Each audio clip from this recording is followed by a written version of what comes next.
Welcome to the Civil War Center podcast. Learn about the battles, events, and people that shaped the turning point in American history. I'm your host, Andy Lucian.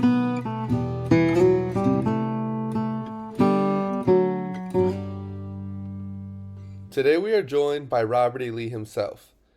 Well, actually, Dr. Paul Lewanski. Dr. Lewanski has his doctorate in education and is a Robert E. Lee living historian. He portrays Robert E. Lee across the West Coast and is the premier Robert E. Lee living historian out there. Today he joins us to talk about the general and the major events in his life. I hope you enjoy this discussion and learn something about the general of the Army of Northern Virginia. Mr. Lee, how are you today? I'm doing fine, sir. Thank you for taking time out of what I assume is a busy schedule running your college, correct? Well, absolutely. And at your request, I did wear my old uniform. Very nice. Very nice. Well, we'll get to all that today. We'll talk about the Civil War. We'll talk about your time as a president of your college that you started. But we want to go back first and start with little Robert E. Lee before he even goes to West Point. Obviously, your father is Light Horse Harry Lee, distinguished Revolutionary War hero. So I would love to hear more about Light Horse Harry Lee. Did his legacy shape your future as a military leader? What kind of impact did this have on little Bobby Lee? Well, my father was much older. I was the youngest of the family. And to be honest, I did not see much of him. How he shaped my life was perhaps not what most people think. Well, I understood his expertise in the military sense. He was also governor of Virginia, but unfortunately, he was a much better general than he was a manager of his own money. And money came in, but he was a very trusting person. And friends would ask him to invest in real estate, and he would invest in real estate, and there would be a swamp someplace that could not be developed, and he lost his money. And so at one point, actually was sent to debtor's prison. My mother and I, we had to retire to Alexandria and live with her family. So in a sense, that shaped me. There were many things that I experienced as a youngster in Alexandria that shaped my future as a soldier, actually, and ultimately led to me joining the military, going to West Point, becoming an officer. Wonderful. So you said Light Horse Harry Lee wasn't in your life much. So did you always want to be a soldier? Did you look up to your dad and want to be a soldier, or is that something that came later on in life? Well, I believe that it was definitely something that was in my future. And part of the reason was because my mother had no money. She had a very small income from her family. And we were living at Sufferance in Alexandria. I was educated at the homes with my cousins. However, going to college was something my older brothers had done. They were adults at the time that I was a very young child, but unfortunately, we could not afford to send me to a college, and so the only college we could afford to send me to was the new academy at West Point, and so that shaped my future. I became a soldier because it was the only way to get a education that I needed. I was attracted to it because West Point was also one of the only colleges that actually offered a degree in engineering. It was very innovative at the time, and that attracted me. Were you always interested in engineering, or was that just kind of the route you had to take? Well, I liked understanding how things work, and engineering, that's what engineers do. So by going to West Point, it did lead me into the military life. I had no issues with that. The price was definitely right from my mother. It gave me an income through the military to take care of my mother, whose health was starting to fail.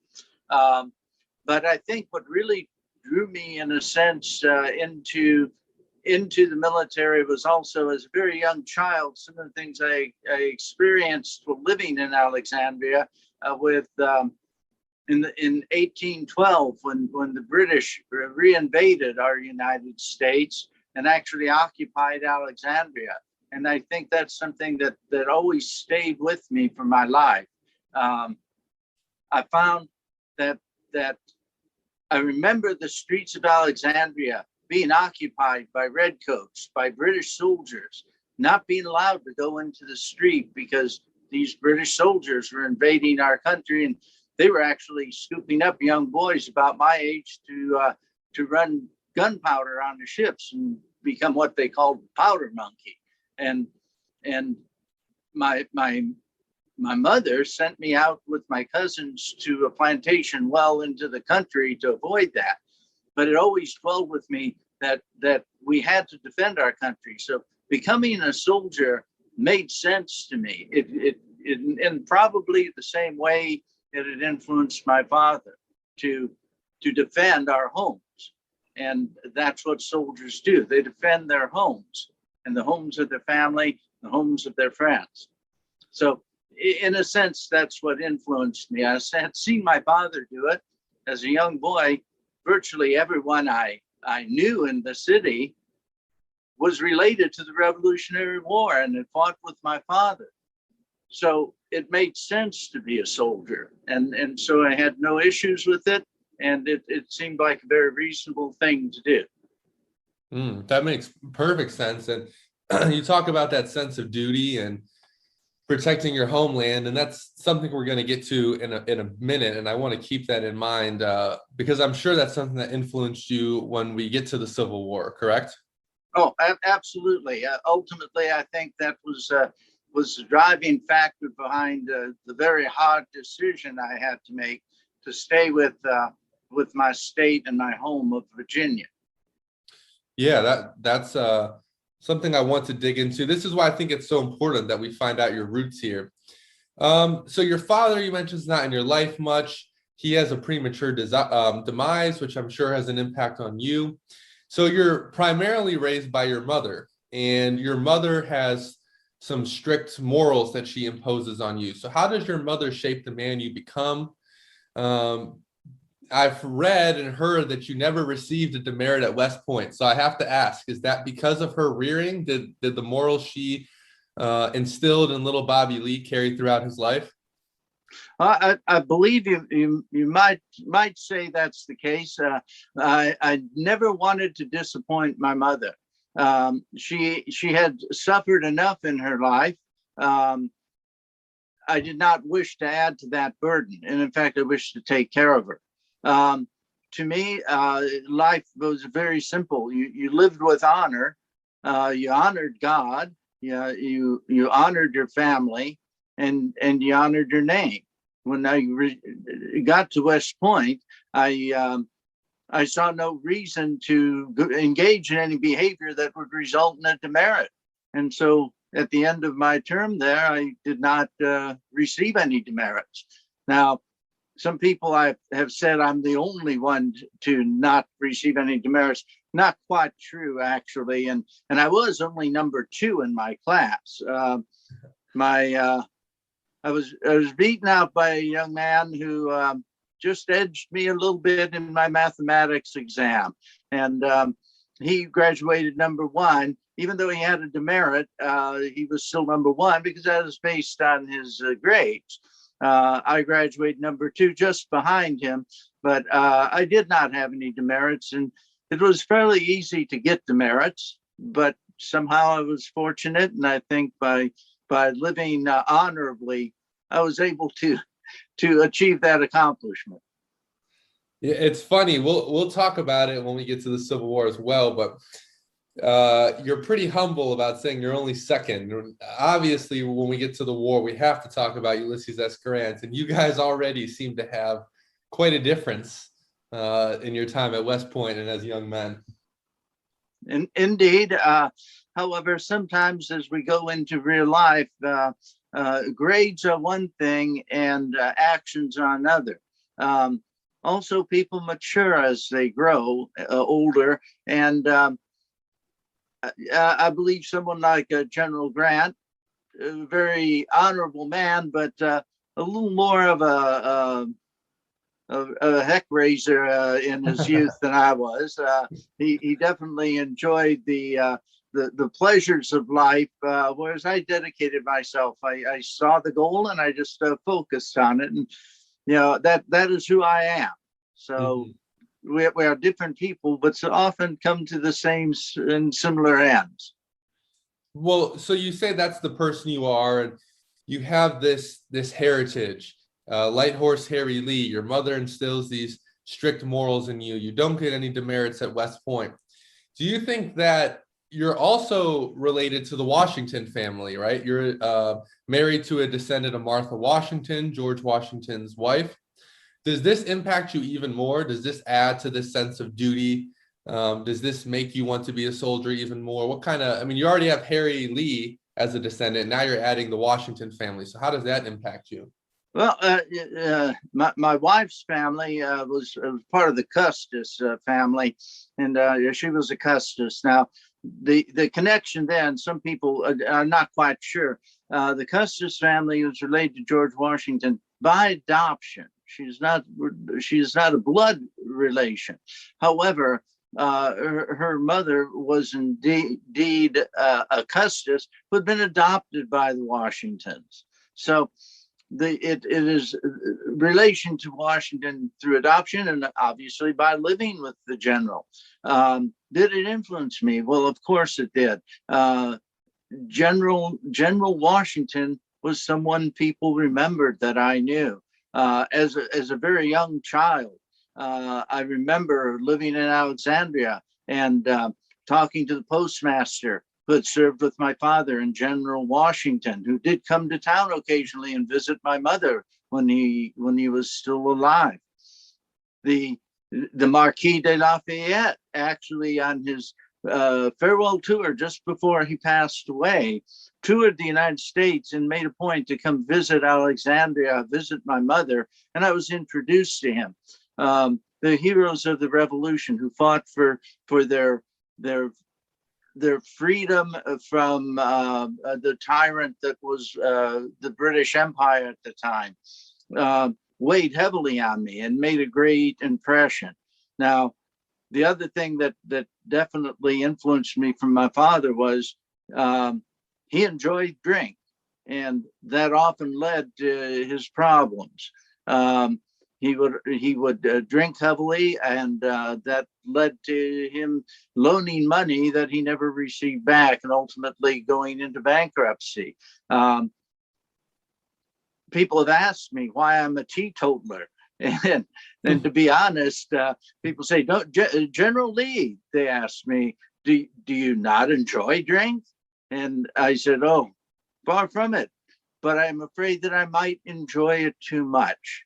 And so it was easier for me to just abstain from hard drink than to worry about what's too much. It seemed like the best way to avoid the situation my father had gotten into, and also honor him because he was a great soldier when he wasn't in his cups, and I could be a great soldier by avoiding those issues. Yeah. There's definitely, again, bringing Grant up to it, that's definitely something people like to bring up to him. So it does help to just avoid it altogether. So you have this great military heritage. I don't think anyone can argue against that. You have strict rearing. You talked about your morals, staying away from the drink. So you go to West Point, you are second in your class, no demerits. You go there for engineering. And once you graduate, you serve in many different posts as an engineer. So does this have an impact on you and help you during the Civil War? We talked about a few minutes ago how engineering, you were curious, you wanted to learn how things work. So does this time serving as an engineer have a big impact on you when you become a Civil War general? Oh, absolutely. And people, I think, sometimes misunderstand what engineers do, especially in military. As a brevet second lieutenant, I was sent to help build forts along the East Coast to, again, repel the British and possibly the French or Spanish who might try to retake the previous colonies. I learned much from the experienced engineers. I learned what fortifications were, what fortifications worked, and what didn't work. Um, it was a trial by fire, so to speak. But it started to make me understand how battles worked and how defensive wars work. Many people think a war is just, attack and attack and attack, and that is only part of it.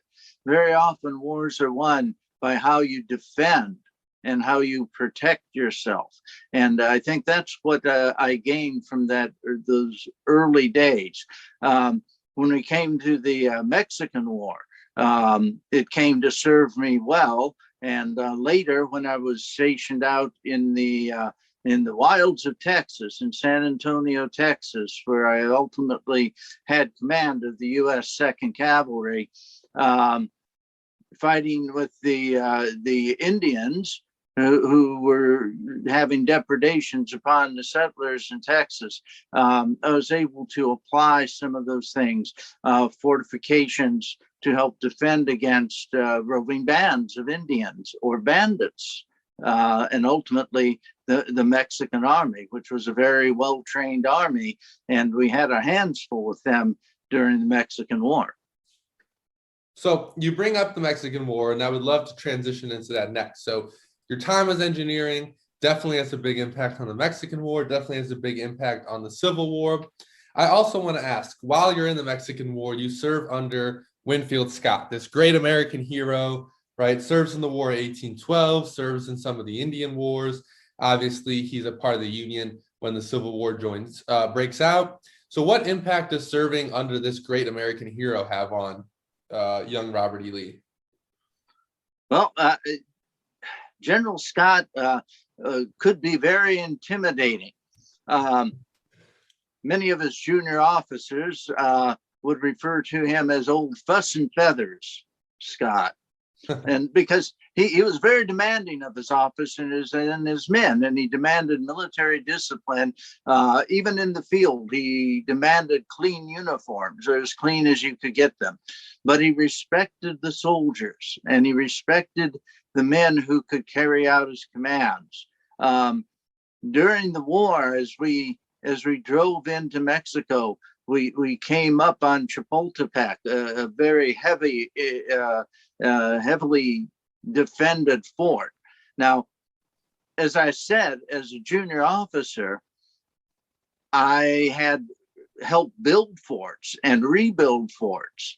And the Mexican army had been trained by some of the best soldiers in the world. They were probably the best soldiers for us to fight against in all of North America. They were easily the equivalent of the British, but they were behind heavy fortifications, and General Scott knew that a frontal assault would mean very heavy casualties. He respected his men, wanted to minimize that. Now, one way to do that is to take your guns, and by that I mean cannons, of course, and try to get them on the flanks, in other words, to the sides, so we could fire with what's called enfilade fire, which meant coming in out from the sides, and that could help break down the forces opposing us.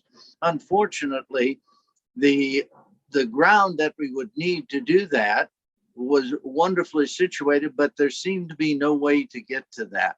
The Mexican civilians that we talked to just said that ground was impassable. There were no roads through it, but we needed to get our cannons there. Our scouts came back and said that it was impassable. It was impossible to get the cannons there.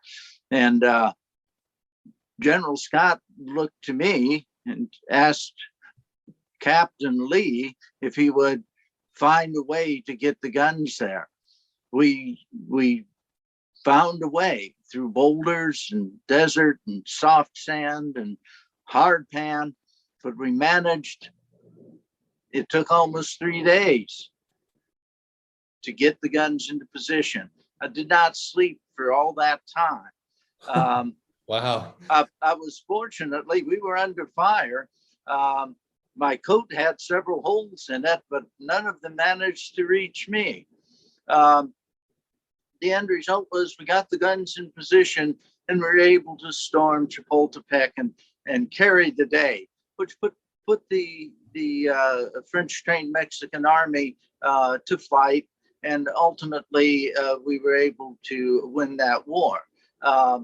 General Scott appreciated what I did. I received the field commission, advancing my rank to major, and he made me part of his general staff as a result of that, which does kind of take us back to a young officer by the name of Lieutenant Grant that I did not recall many years later. I knew the name. I knew who he was, obviously, as my opposing general, but we had met in the Mexican War very briefly. After my exploits with the cannons, I was basically put in charge of receiving incoming dispatches and passing through couriers who would then be able to present the incoming dispatch to the general. But as I said, he was known as Old Fuss and Feathers and refused to receive any officer who was not in proper uniform. And so as I was awaiting the incoming dispatches, here comes this young lieutenant. He is covered in mud. He is dirty. His coat is undone. And I took one look at him and I knew that if I sent him in, first the general would send him out and he would be in trouble. And secondarily, I would be in trouble for letting him pass, knowing that. So I turned to young Lieutenant Grant around and said, before you can give those dispatches to the general, please go put on a clean uniform, which he did.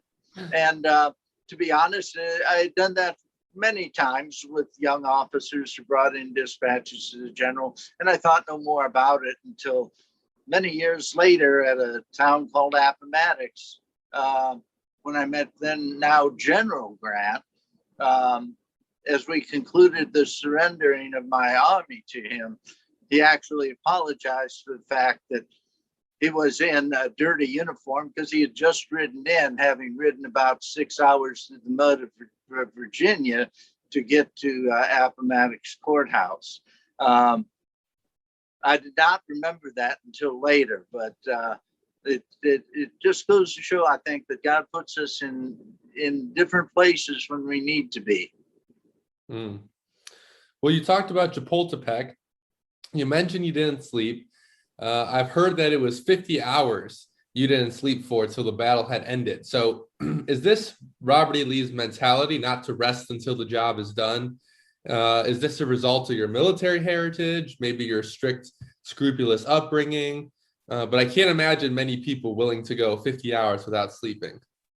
Well, I believe, I don't know if it was just my upbringing, but it was definitely something. If you have a job and you've been asked to do it, then you do it to the best of your ability. And if that means you can't sleep for 50 hours, then so be it. Now, many of my men did not sleep for 50 hours.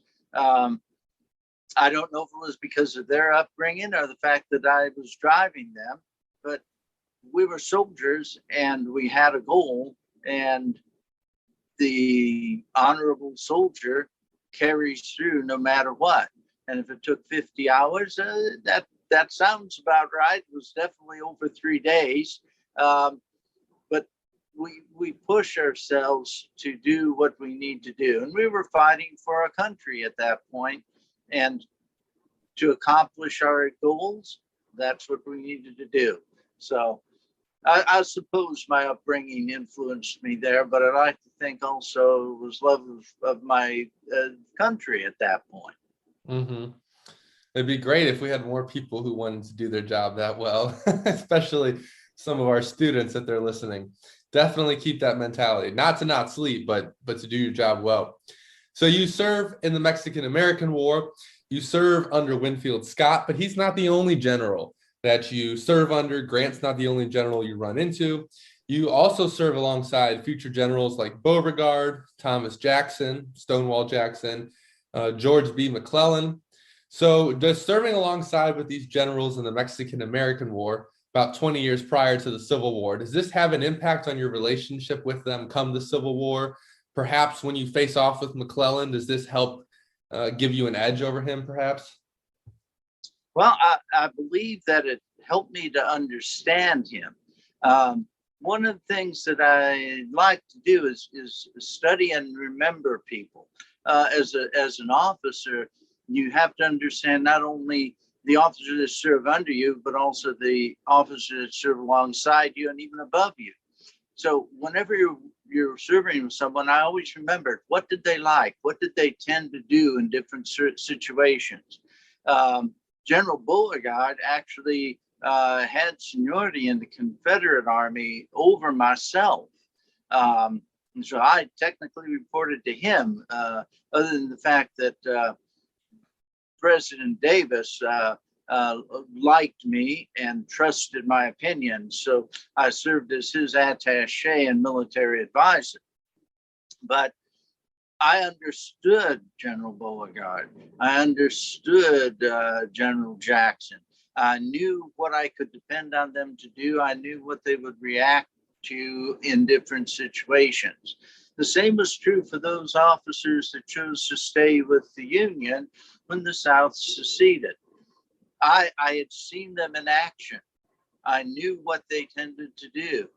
I knew how they tended to react to stress. And not all men react in the same way. Not all officers react in the same way.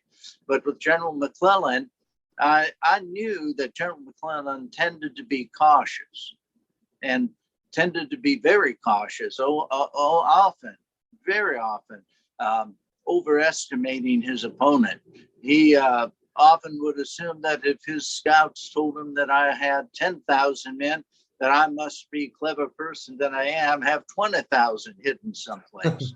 And so he moved very cautiously. I think I understood him better than he understood me. And all my past associations with these officers in numerous different ways, indeed did help me to achieve the ends that I was being asked to achieve by our president.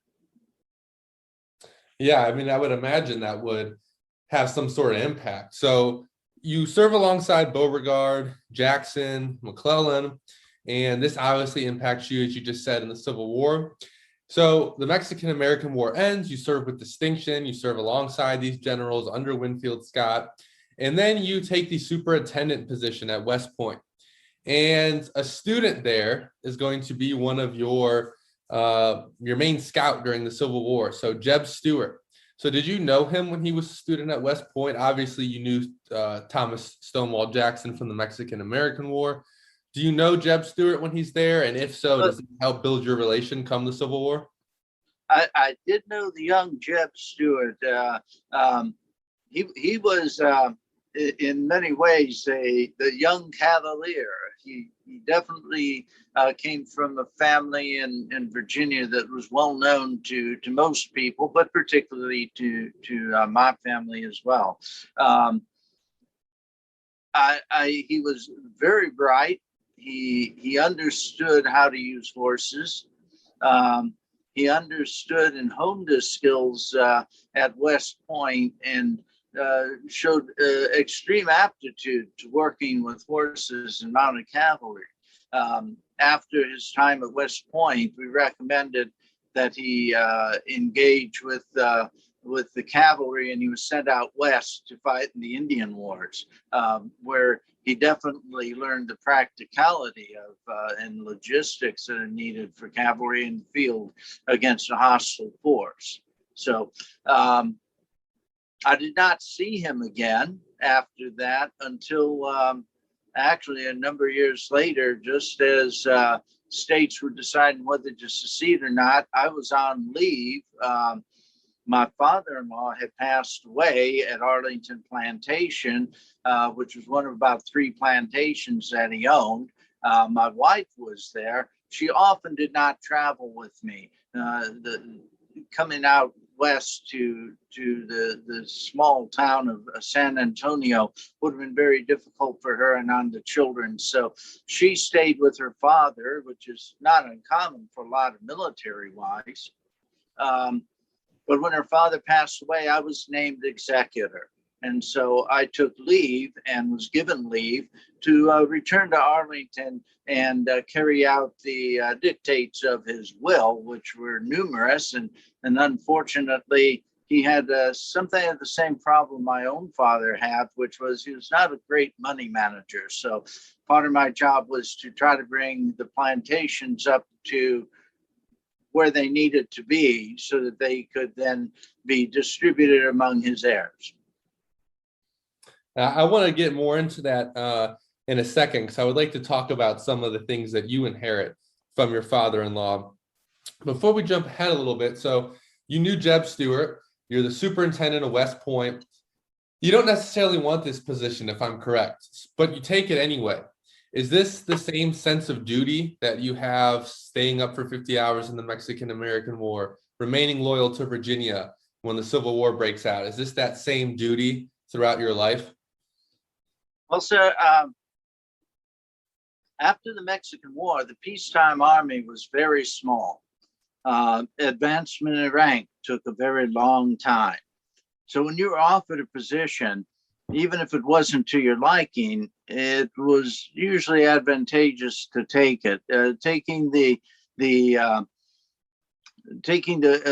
appointment to West Point, it was not to my liking. I wanted something with a little more action, but educating young officers, I understood that I did have something that I could bring there, some practical experience. And that was the point of having a military academy, was to help these young officers be reasonable officers when they became lieutenants, as opposed to having to learn everything in the field.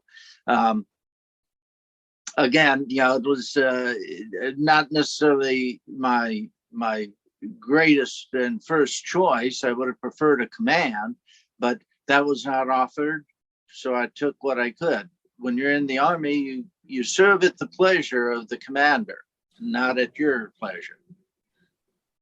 That's true. I can't imagine you have much say in what you do. I'm not a military man myself, but I would imagine that's how it would go. So you serve in the Mexican-American War.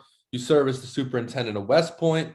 And then there is some fighting that breaks out in some of the Indian wars that occur out west. You fight under Albert Sidney Johnston, who's going to take over the Western Theater for the Confederacy before his demise at Shiloh. Does this war against the Indian tribes out there, how do you feel about that war? Do you ever feel regret from it? Did you feel it was just, unjust? What were your thoughts on that? Well, sir, Texas was a state. We had settlers there. I felt that the natives in the area should be treated with respect. We are all God's children. However, if they attack the settlers, then we must defend the settlers as well. And that was the position of the Army.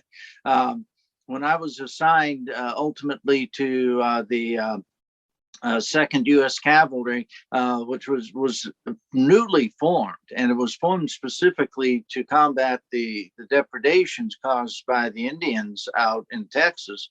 I moved to San Antonio, and at that point I had been promoted to lieutenant colonel.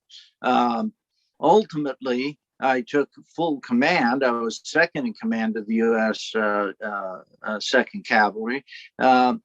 But ultimately, I was promoted to full colonel and given command.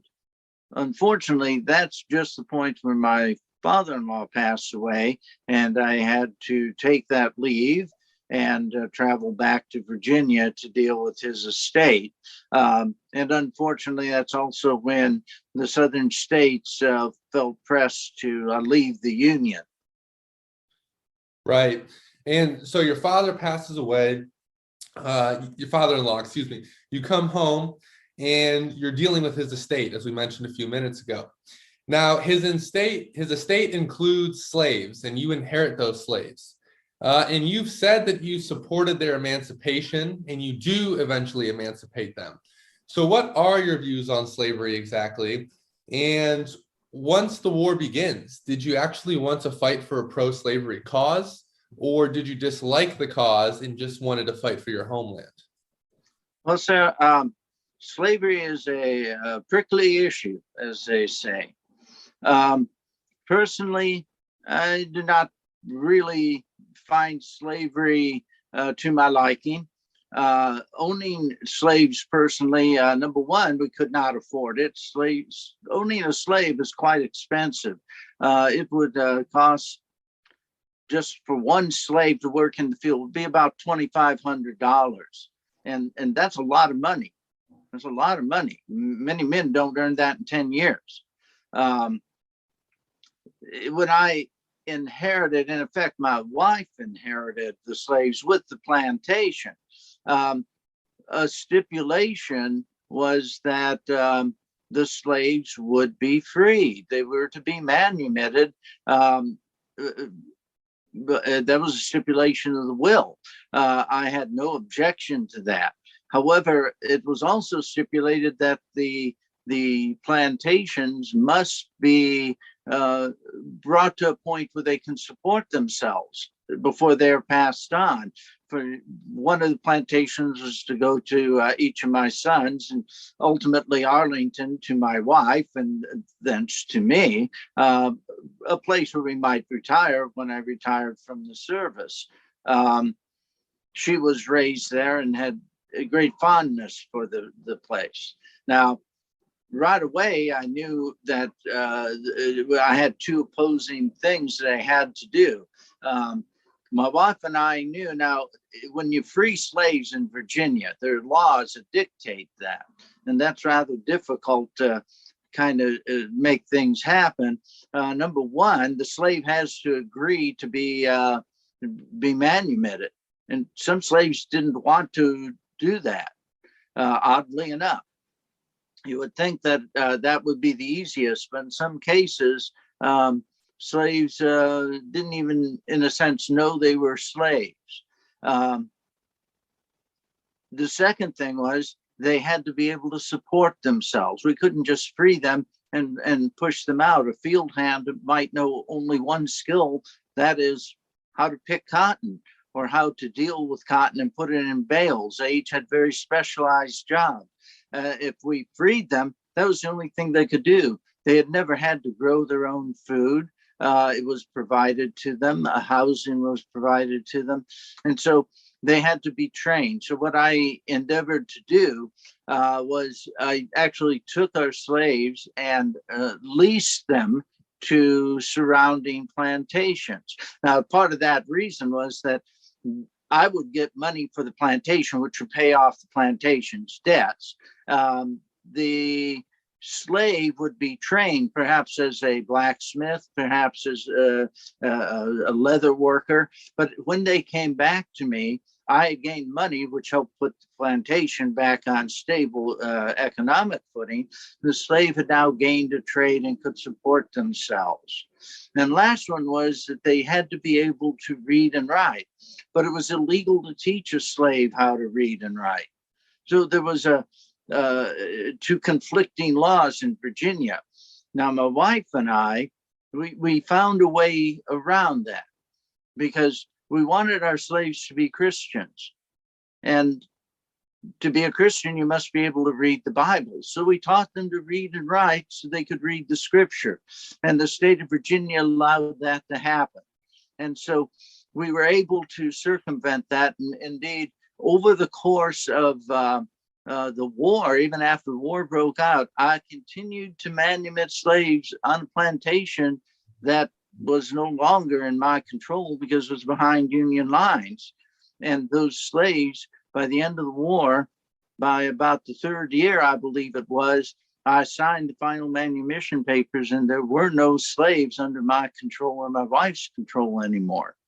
You asked if I believed in it. I believe that slavery can be as as harsh to the master as it is to the slave. It can erode the soul to have that much power over another human being. So, do I believe in it? I don't believe in it, but it was a thing that existed and we had to deal with, and I did what I could. So you fight for the South, which we're almost to at this point in your story. But before that, John Brown leads a raid on Harper's Ferry in Virginia, the famous abolitionist born in Connecticut.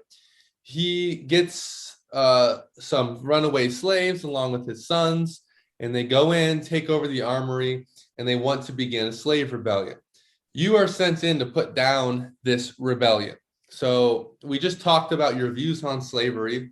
So how did you feel about the rebellion? If you're not pro-slavery, but you are pro-union, what are your views on John Brown and on this rebellion he tries to lead?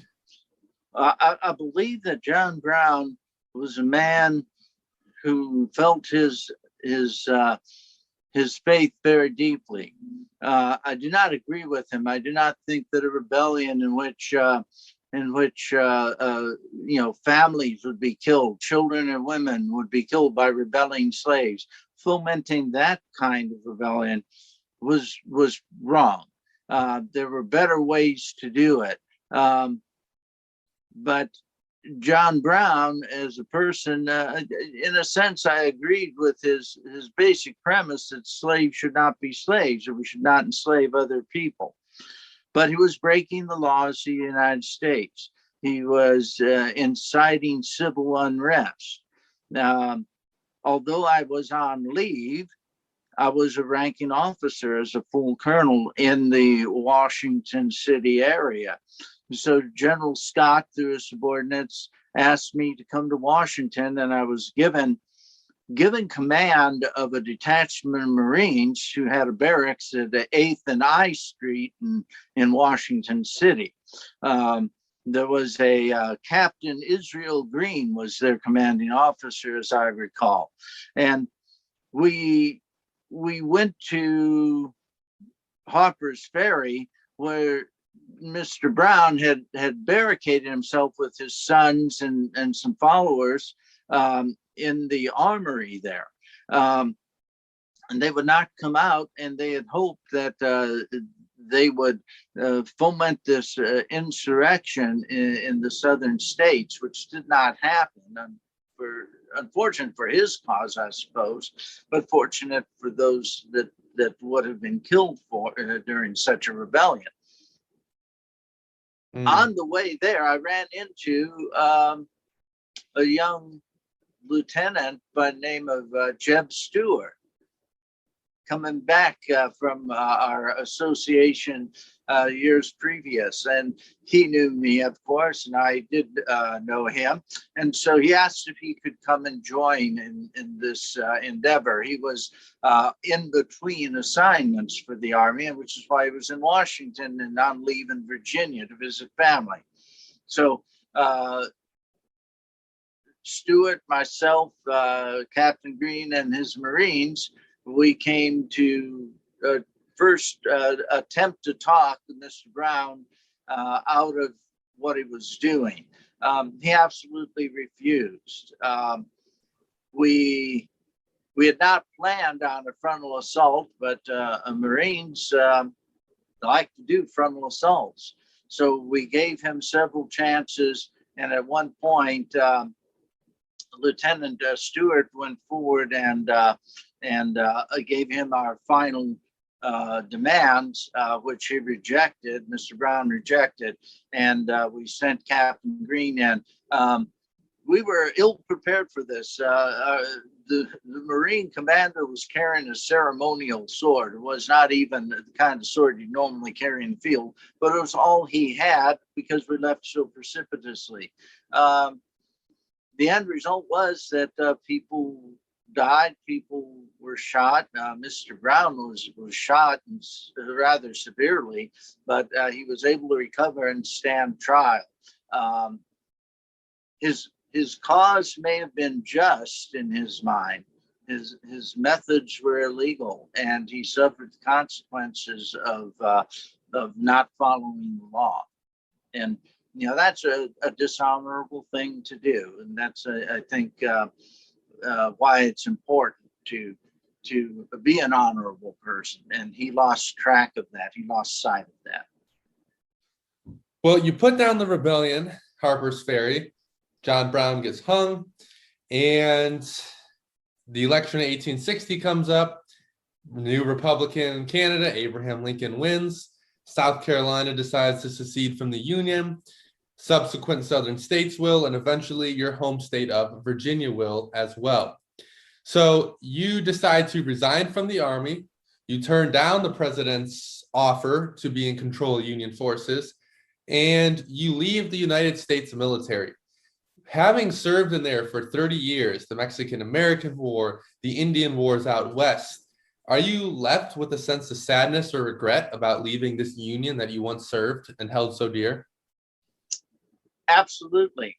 It was perhaps the hardest decision I made in my life. I had served the United States because Virginia was part of the United States, and therefore I was part of the United States as a Virginian. I had served. If Virginia had stayed in the Union, I would have retained my rank in the U.S. Army because Virginia was part of the Union. In fact, the first time that an ordinance of secession was brought before the legislature to be voted on, Virginia voted against it. They voted not to join South Carolina and the other firebrand states in leaving the Union. However, shortly after that ordinance was rejected, President Lincoln sent forth his edict that the troops needed to be raised from each state in the Union to suppress, as he put it, the rebellion. Now, Virginia felt if the Union needed to keep a state in line, they should not ask other states to help them do that, that we should not fight our sister states. And so the ordinance of secession was again brought before the legislature, and this time, instead of just barely not passing, just barely passed. And at that point, I had been offered command of the Union forces, and I unfortunately could not do that. I was a Virginian. Virginia was no longer part of the Union, and I could not in good conscience raise my sword against my home and my people. It was just not a right thing to do, and one that I could not do.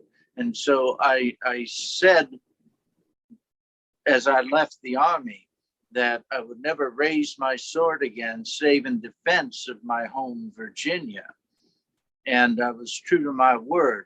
I fought to save Virginia and keep it a free and independent state that it was.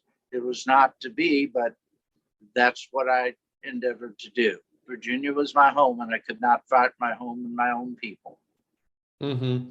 And you kind of mentioned that earlier on when we talked about your sense of loyalty and how you felt towards your family in Virginia. So you turned down President Lincoln and you joined the Confederacy. You're fighting along with your home state of Virginia. Early on, you fight in West Virginia and you are defeated in your first battle. Does this impact your confidence at all at the outbreak of the war?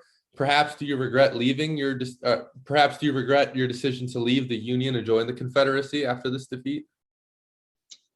I don't think I regretted it. What I regretted was not being able to accomplish the task that was put before me. Now, one can always come up with excuses. We were ordered into the mountainous northwestern region of Virginia in the Appalachians, a horrible country in the wintertime, and we went in the fall. The rains made the roads impassable. We were short of men, we were short of munitions. I could give you a litany of why we were not successful, but I knew we were not successful. Did I regret leaving the Union? No, because I was doing what my state asked me to do.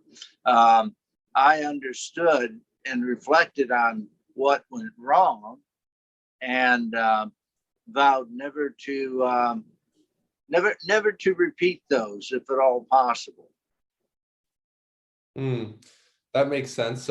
So you're an engineer, you want to figure out how things work. So you're trying to figure out why you lose and how to not repeat it. So that makes perfect sense. You lose in West Virginia and you become close with President Davis and you win the support of the Confederate president. Does this help give you a boost of confidence when it's finally your turn to lead the Army of Northern Virginia after Joseph Johnston is wounded? In a sense, yes. I believe I had not really lost confidence. Did I gain confidence? It's always good when somebody supports you and tells you that it is what that you've done and accomplished what they want you to accomplish. And that was my goal as advisor to the president, was to try to point. And there are many people who would leap before they looked, as it were. That's not a good way to run. A good army is run with much planning and input, and most importantly, knowledge of your enemy and their disposition. A good place to defend when you had to fall back. These are all the things. And so by being taken in by President Davis as his advisor, I was able to put my skills and my knowledge to work to the good of our country. You mentioned defenses and having a good place to fall back when you're battling. So you oversee the defenses around the city of Richmond, the Confederate capital, and you get a nickname, the King of Spades. Your soldiers are not too fond of digging trenches. And noting to the listeners, this is early on in the Civil War, 1861. As we progress in the storyline, 1865, this will become a more popular thing to dig trenches, but early on, it's very unpopular. So how do you feel about this nickname that your men give you? I tried to take it in stride. It is not the most flattering. Indeed, I'm sometimes called old Granny Lee is another one. Spades Lee was one of the popular one. But you have to understand, and I'd been in the Army long enough to understand, war is a very much a young man's game. And the soldiers, they were 16, 17, 18 years old. Our officers were maybe in their 20s, and they were senior. They wanted to take their guns. They wanted to go out and shoot Yankees, and they did not understand what war was. They had not seen the elephant, as we say. And until you see the elephant, you don't understand the need for trenches. Now, I understood very early on we would be at a disadvantage because we did not have the manpower that they had in the North. And so in looking at that problem, how do you defend Richmond when you don't have enough people by popular belief in the military to defend a target that large? And the only way I could think about it was to build our entrenchments in such a way that it wasn't just barricades and trenches and mounds of dirt, but to interconnect them so that I could move men. If a Union Army, they wouldn't attack from all directions at once. Even they didn't have that many men, but we didn't know where they would come. So conventional wisdom was that you had to have enough men to defend everywhere.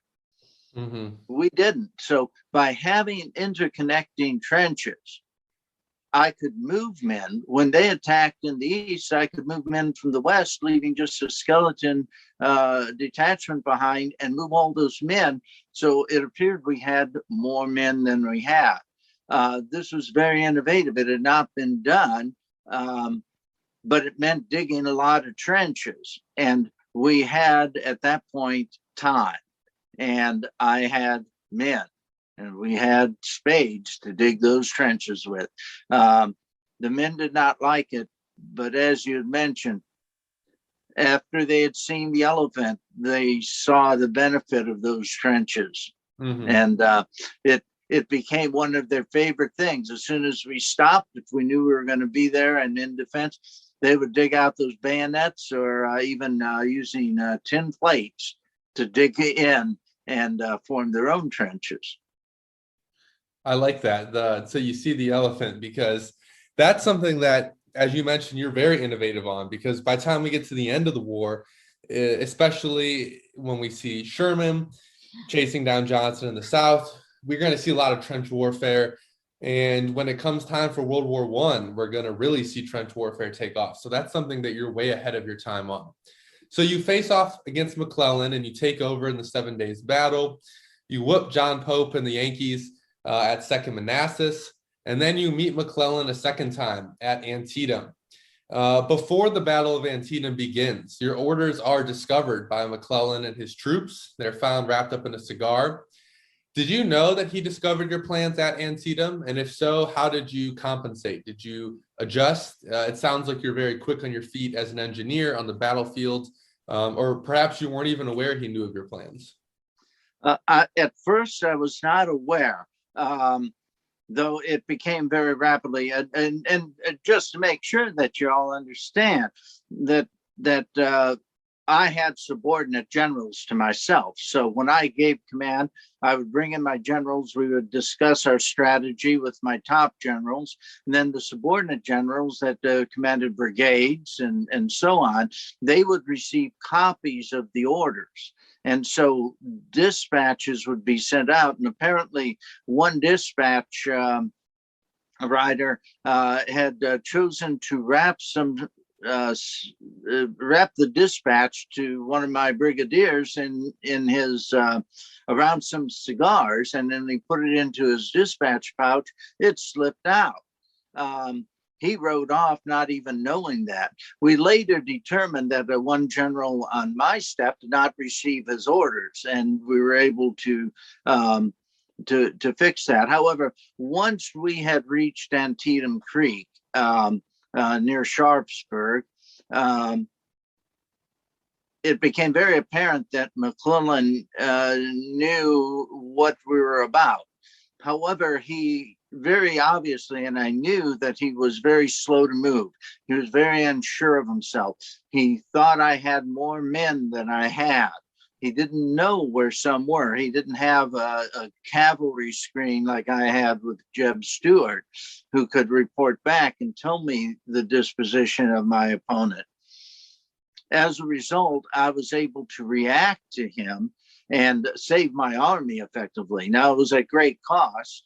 To be honest, if I had been in McClellan's position, I probably could have crushed my own army. However, McClellan withheld, and he had his last opportunity to destroy my army effectively was lost when he allowed me to withdraw. We fought very, very valiantly at Sharpsburg. More men were lost, more Americans, if you count both North and South, were lost than in any other one day of combat at any time. And McClellan's biggest flaw was he did not trust. Again, thought I had more men. He thought I had reinforcements coming. So he let us slip away, and I was able to save the remnants of my army, which was still largely intact, even though we had taken heavy, heavy casualties. So much so that Antietam Creek ran red. But that was a sad day indeed. My men fight valiantly for me. I do not like to see them die for me or for their country if that can be avoided. Well, to put it in perspective for someone listening, that is not just the bloodiest day of the Civil War. That is the bloodiest day in American history. So we have George McClellan going against our guest here, our gracious guest, Robert E. Lee. And so what impact do these high losses have on you? Do you perhaps regret your decisions at Antietam? How do you balance the weight of commands? I can't imagine, you just go into your cot at night and fall asleep like nothing happened. So how do you deal with it? Well, I'm an old man. I must tell you. At the beginning of the war, I was 55 years old when the average age soldier was about 18, 19. So I'm at the end of my career. However, that gave me a long view of war. I had seen war in Mexico. I had seen war in the West. I knew what it meant, and I knew that those are the things that we pay for in war. War can be glorious if you're winning. It can be horrible even when you're winning, because men are dying, and they die for what they believe in, which is their country. For the Southerner, we were defending our homes. Now, in Antietam, I did not really agree with driving into the North. I was not comfortable with that. We were defending our homes, and I think that the Southern soldier was at his best in defending his home. When we drove north, as we did into Maryland, and that resulted in Antietam, and later in the war, as we drove north into Pennsylvania, it was a political and a military necessity to end the war. President Davis felt that the only way we could get the North to recognize our existence as a country was to threaten Washington. And so in both cases, our excursions into the North were not to try to take over the North, not to force the North to join us, certainly, but to show the North that we were serious and we just wanted to be left alone, and that we could indeed threaten Washington City. Not a wonderful thing, perhaps, but a necessary thing, and I understood the political need for it. If we could have perhaps threatened Washington City driving up through Maryland, we might have been able to get the British or the French to weigh in with us and break the blockade. The blockade was beginning to hurt us, where commerce was very much overseas, and so it was very difficult. The northern pushes, I understood from President Davis, were primarily to try to show the French and the British that we were a viable country and we could be a good ally. And would they come in and break the blockade and free our own ships to go back to commerce with Europe? Unfortunately, in neither case did that work.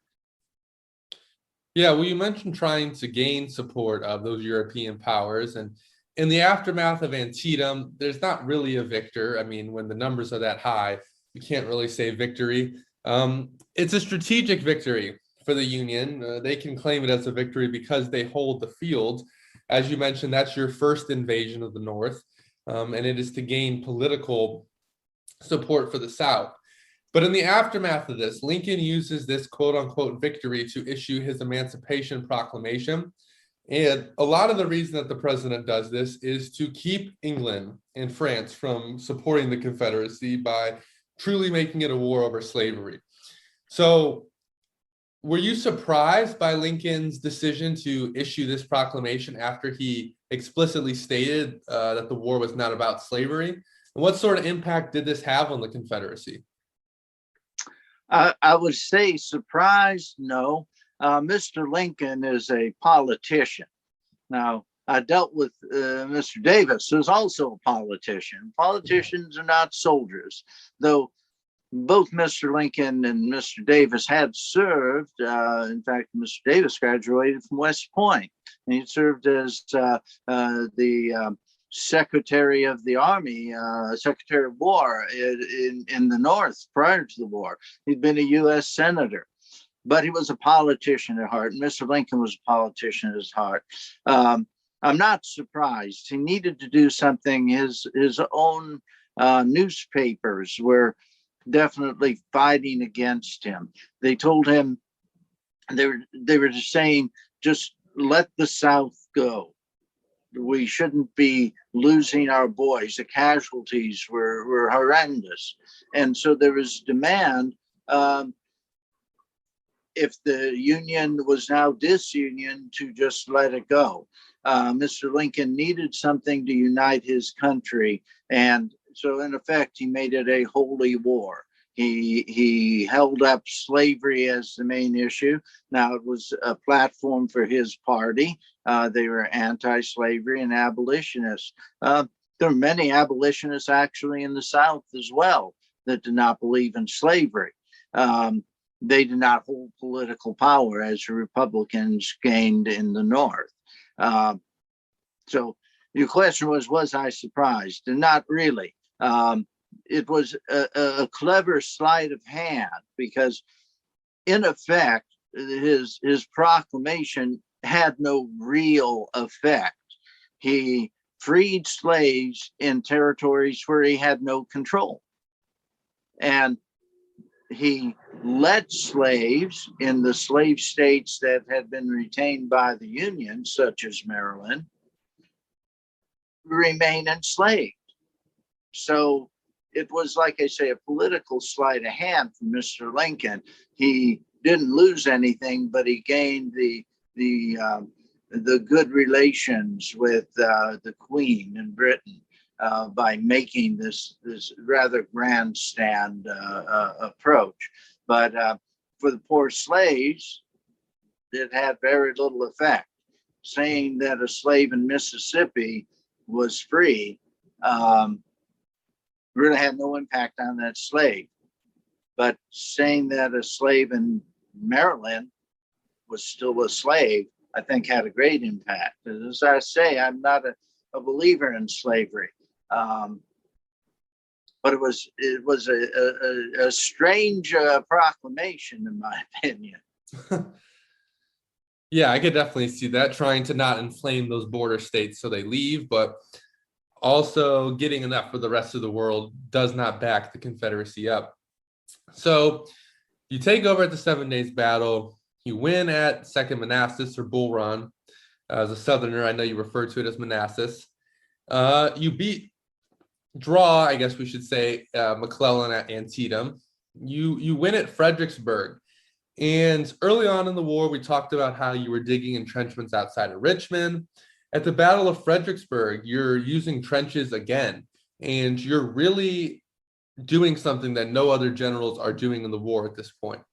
You seem to have realized that these Napoleonic tactics, these frontal assaults, flanking maneuvers aren't quite working like they were in the early half of the 19th century. Is it your engineering background that allowed you to see that war had advanced and the tactics needed to advance when your peers were not realizing this? Well, I would think so. Partly it just made sense to me. Things had changed. We now had rifles.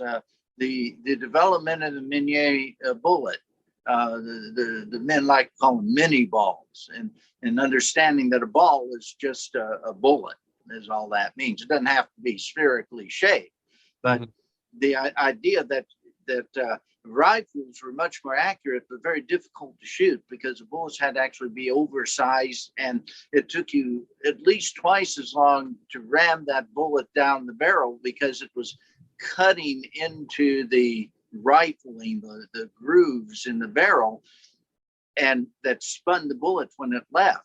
And it was difficult to do. So there were very few rifles because your rate of fire went down. Captain Minier in the French army developed a bullet that could be loaded as easily as a smoothbore, but engaged the rifling when fired and became as accurate as any other rifle.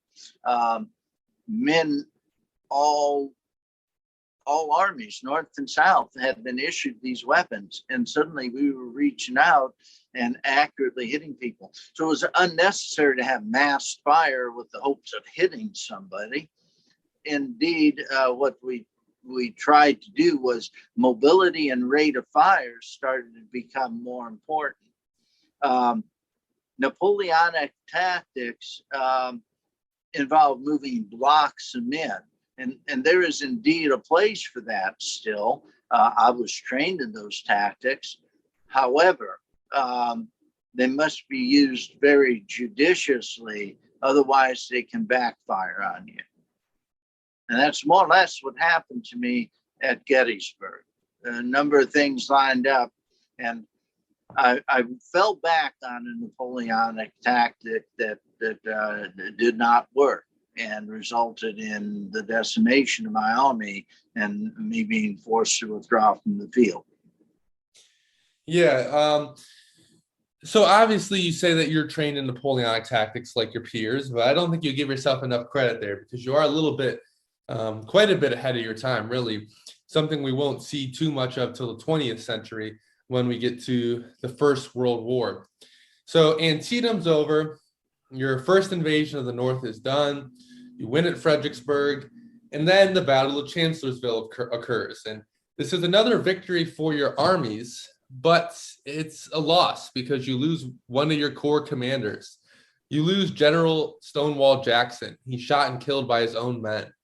So what kind of impact does this have on you, both immediately and in the long term? And what kind of impact does it have on the Army of Northern Virginia? Well, General Jackson was one of my key lieutenants. He and General Longstreet were my closest generals that I could confer with, and General Longstreet tended to be a little more reflective and like to fight from advantage, is how I'll put it. General Jackson was very much the fighter that went out in front. He was very aggressive. And they balanced each other very well, and they would offer innovations from both perspectives, then allowed me to pick or choose or combine. And when General Jackson, we took a great risk there. I divided my army, even though I was smaller than my opponent. I divided my army and let General Jackson take his and do a flank march. In other words, go around the end of the enemy and effectively come up behind and drive them off their line. He was very successful. It did leave us in a precarious position. Even though we had won the day, my men were all mixed up and we weren't sure where they were. So General Jackson, regretfully, took it upon himself to go out and find where his lines were. Because lines were so mixed up, men of the 26th North Carolina heard horses coming down a dark, rainy road, thought it was approaching cavalry from the Union, and opened fire, striking General Jackson. Now, he lost his arm, and in fact, I visited him in hospital, and my remark to him was that General Jackson, you may have lost your left arm, but I have lost my right arm. And I was dead serious about that. Unfortunately, he contracted pneumonia and died shortly thereafter. And I truly had lost my right arm. General Longstreet was later wounded rather severely as well, and I did not see him for several months. So it was very difficult to bring up subordinate officers to have the same attitude and same creativity on the field that Jackson and Longstreet had. And we mourned General Jackson. We missed him greatly. It was his strength. He was a strong believer in the Almighty. But unfortunately, we lost him. And again, I missed him as someone to discuss plans with and make decisions with, because he had unique views on how to move armies around. And he could get his men. His men could move so rapidly, his infantry, we called them foot cavalry. Because they could move nearly as rapidly as a cavalry command could. It's very impressive, and you can't build that kind of rapport, you can't force that, right? So No, you it takes time. Yeah, you and Jackson's relationship, yours and yours and Longstreet's relationship all mesh together and really have these solid two corps under your command. So you lose Jackson at Chancellorsville, but you do win. However, you suffer 13,000 casualties, which is a higher percentage of your army than the 17,000 suffered by the Union forces, as they had a larger army. Some even critique you, General, and say that you get overly confident after Chancellorsville. Do you agree that this does happen, that perhaps you get overconfident? Perhaps Chancellorsville wasn't quite the victory it seemed at the time. What do you think about that assessment? Perhaps overconfident, I do not know. I have always been confident. I've been confident in my men. And it is easy when you have such fighting men as I had never seen before in the Army of Northern Virginia. They were indeed brilliant in the field. However, we more and more had to depend on fewer and fewer. And so I needed to take those chances, or we had no chance at all. I had fewer men, fewer weapons, and we needed to take the chances. I'm not a gambler. However, I'm familiar with the games of chance. And sometimes you have to run a gambit to win. And we ran our gambit. Unfortunately, the Almighty saw fit not to let the cards fall in our direction. But you pray and you do what you can with what you have. If it came down to the fighting spirit of the men, I would put the Army of Northern Virginia against any army in the world. I like that, because sometimes you are portrayed as this overconfident gambler, but you're saying your confidence lies in your men and their ability and not your own. So Thomas Jackson dies. As you said, he dies not of his wounds, but of an illness he contracts later. So you're left with the task of filling these massive shoes. So instead of picking one new corps commander and continuing to have two corps in the Army of Northern Virginia, you decide to appoint Dick Ewell and A.P. Hill as new corps commanders. So why did you decide to divide that corps into two new corps and have three, instead of just leaving two corps in the Army of Northern Virginia? I had issues with having to promote generals who are not familiar with dealing with large groups of soldiers. Being a good company commander does not mean that you're going to be a good brigade commander necessarily. It is a learning experience, and how you can deal with a company sometimes has nothing to do with how you can deal with the brigade. And in much that way, bringing a brigade commander or a battalion commander up to suddenly commanding a corps is stressful and a learning curve. I had two generals who were competent at where they were, but not comfortable with what I was going to demand of them as a corps commander. By dividing the corps and going to three corps instead of two, it gave them more closely similar numbers to what they were used to dealing with. War is won not always at the battlefield, but at the logistics of supplying that battlefield. And that's often the challenge of a corps commander, is to ensure that those logistics are there and understand how those logistics flow for the much larger group of men in a corps than in a brigade. So that was my way of thinking, that perhaps this would make their transition better and, most importantly, faster. We did not have the luxury of time for them to learn the job. Yeah, that makes sense. We see that throughout the Civil Wars, that sometimes being a good commander at this level does not necessarily mean that's going to translate itself to a higher level of command.